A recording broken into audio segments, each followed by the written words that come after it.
Jesus is being tripped up. Or they're trying to trip him up. They're always trying to trip him up. So the lawyers were asking him, well, what's the best commandment? Because there are a lot of commandments about things to do and not do. But he tripped him up. He didn't talk about a commandment of activity. He talked about a commandment of identity. Spirituality is not activity. Spirituality is identity. He talked about consciousness. And this love that he spoke of, in Scripture, it's the Greek agapeo love. See, in English, we just have one word for love. Kind of tells you something about it. Because the more words a language has to describe something, the more value it has. So we got one word for everything, from how you feel about God to a guppy. Seriously. And this particular love is not an emotion. It's not an emotion. It is a consciousness. It is an identity.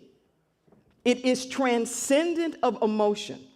It's not the love, the phileo love, Greek phileo love of friendship. It's not the eros love of romance. It's not the platonic love. This agapeo love is transcendent, and what's more, it's by choice. It's by volition. It's not that I love you because I feel connected to you. I love you in spite of the fact that I don't feel connected to you. I love you in spite of that. Okay?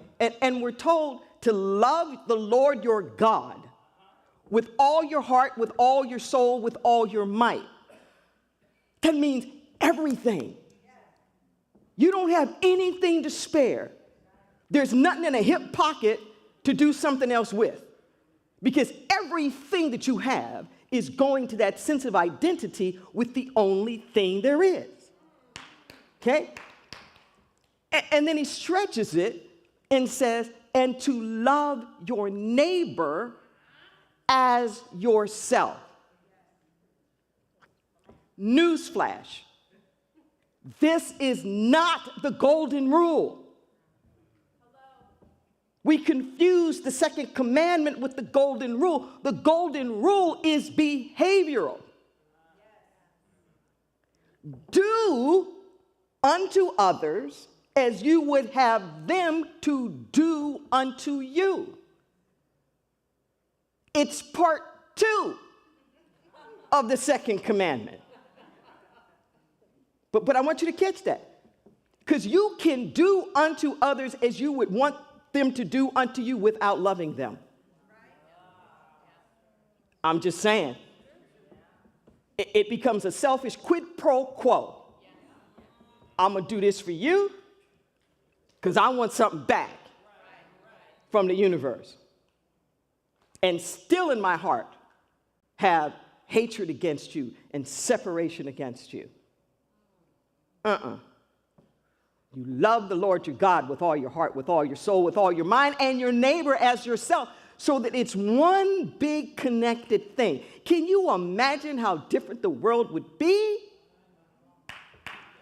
Can you imagine how different the world would be if all of your energy was being used in service of your oneness with God and everybody else?